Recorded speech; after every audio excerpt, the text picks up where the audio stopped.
Minsan siyang hari ng cooking show sa Pilipinas. Halos araw-araw siyang napapanood sa telebisyon at naging bahagi ng maraming tahanan. Sa tuwing oras ng kainan, maraming pamilya ang nakatutok sa kanyang programa. Ang kanyang boses, mga biro at kakaibang estilo sa pagluluto ay naging bahagi ng araw-araw na buhay ng mga Pilipino. Pero ngayon, tahimik na ang kanyang pangalan sa TV.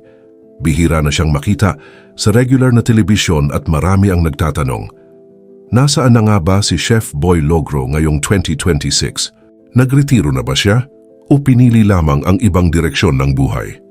Alamin natin sa video na ito. Si Chef Boy Logro, na ang tunay na pangalan ay Pablo Logro, ay ipinanganak sa Kawayan, Biliran. Doon siya lumaki sa isang simpleng komunidad at nagmula sa isang napakahirap na pamilya. Anak siya ng isang mangingisda at maagang naranasan ang tunay na hirap ng buhay. May mga araw na kulang ang pagkain sa hapag at walang kasiguraduhan ang kinabukasan. Dahil sa hirap ng kanilang kalagayan, hindi niya naipagpatuloy ang mataas na pag-aaral. Ngunit sa halip na sumuko, ginamit niya ang kahirapan bilang inspirasyon upang balang araw ay mabago ang buhay ng kanyang pamilya. Sa murang edad, lumuwas siya papuntang Maynila upang maghanap buhay. Iniwan niya ang probinsya dala ang pag-asang makakaahon sila sa hirap. Sa malaking lungsod, nagsimula siya sa pinakaibaba. Isa sa una niyang naging trabaho ay bilang dishwasher sa isang maliit na kainan sa Quiapo. Araw-araw siyang naghuhugas ng pinggan, naglilinis ng kusina, at gumagawa ng mabibigat na trabaho para lamang kumita. Habang dishwasher siya, hindi siya tumigil sa pagkatuto. Tahimik niyang inoobserbahan ang mga kusinero. Tinitingnan niya kung paano humawak ng kutsilyo, paano maggisa, paano timplahan ng pagkain at paano gumalaw ng mabilis sa kusina. Dito nagsimula ang kanyang pangarap na maging chef. Kalaunan napansin ang kanyang sipag at eagerness matuto.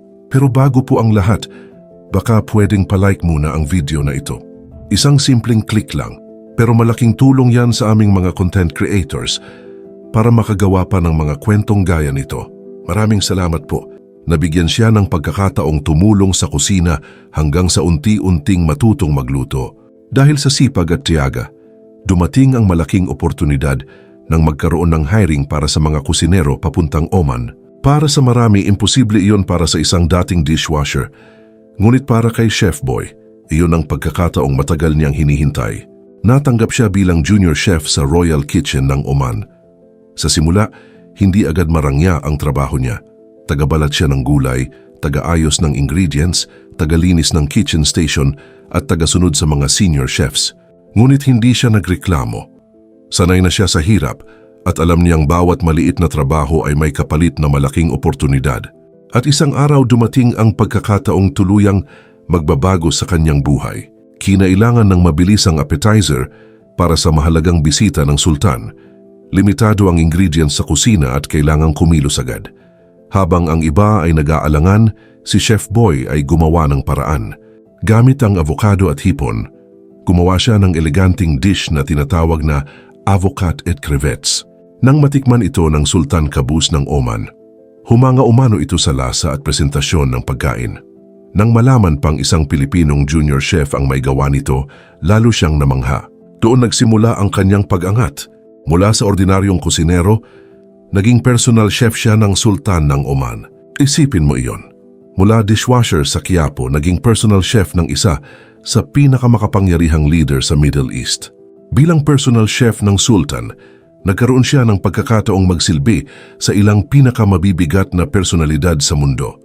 Kabilang umano rito sina Queen Elizabeth II, Princess Diana, dating US President George H.W. Bush at iba pang world leaders. Mas naging espesyal pa ang panahong yon dahil pinayagan din siyang makasama ang kanyang pamilya sa Oman. Isa itong napakalaking pribilehiyo na hindi karaniwang natatanggap ng isang empleyado. Kasama niya roon ang asawa at mga anak sa loob ng maraming taon.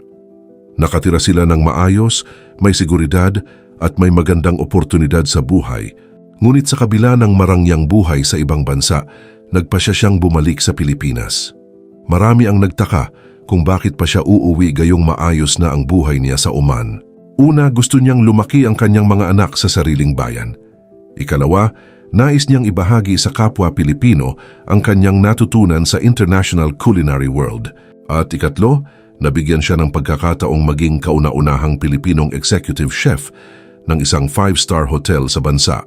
Pagbalik niya sa Pilipinas, napatunayan niyang kayang makipagsabayan ng Pinoy sa world-class level. Ngunit hindi doon nagtapos ang kanyang tagumpay. Habang kilala na siya sa culinary industry, naimbitahan siyang mag-guest sa isang television cooking segment. Doon napansin ng mga producers ang kakaiba niyang personalidad. Hindi siya scripted, hindi siya trying hard. Natural siyang magsalita, mabilis kumilos, masayahin at nakakatawa. At higit sa lahat, minahal siya ng tao dahil totoo siya. Minsan mali-mali ang English niya. Minsan sablay ang grammar. Minsan kakaiba ang pagbigkas. Ngunit imbes na laitin, lalo siyang minahal ng publiko dahil authentic siya at walang arte. Sa panahong maraming personalidad ang gustong magmukhang perpekto, si Chef Boy ay kabaligtaran. Totoo siya sa sarili, simple at relatable. Kaya nang magkaroon siya ng sariling shows tulad ng Idol sa Kusina at Kusina Master, agad siyang naging household name. Ang mga linyang ping ping ping ay naging bahagi ng pop culture ng bansa. Sa loob ng maraming taon, isa siya sa pinakasikat na chef sa telebisyon. Ngunit dumating ang panahon na kahit may mga bagong offer mula sa GMA at iba pang networks, pinili niyang tanggihan ang mga ito. Hayon mismo kay Chef Boy, pakiramdam niya ay tapos na ang kanyang TV era. Naramdaman niyang naibigay na niya ang lahat sa telebisyon. Pagod na rin siya sa mahabang oras ng taping, puyatan, paulit-ulit na takes at pressure ng ratings. Ngayon hindi na siya pressured. Wala na siyang kailangang habuling ratings. Wala nang script na kailangang kabisaduhin. Wala nang producer na nagmamadali. Wala nang stress ng araw-araw na taping. Mas gusto na niyang mamuhay ng simple at hawak ang sarili niyang oras. Sa kasalukuyan, mas madalas siyang nasa Davao, kung saan pinili niya ang tahimik na pamumuhay malayo sa ingay ng showbiz. Doon siya naninirahan sa kanyang farm property. Nagtatanim siya ng gulay, nag-aalaga ng hayop, at ine-enjoy ang preskong hangin ng probinsya. Mula sa ilaw ng studio, napalitan ito ng katahimikan ng kalikasan. Aktibo pa rin siya ngayon sa digital world. Mayroon siyang vlog kung saan ibinabahagi niya ang kanyang pagluluto, buhay sa farm, simpleng araw-araw na gawain, at mga aral sa buhay. Mas malaya siyang gumawa ng content sa sarili niyang paraan. Walang pressure, walang script at walang limitasyon sa oras. Isa pa sa pinakamalaking tagumpay niya ay ang kanyang pamilya. Karamihan sa kanyang mga anak ay sumunod din sa yapak niya at naging mga chef din.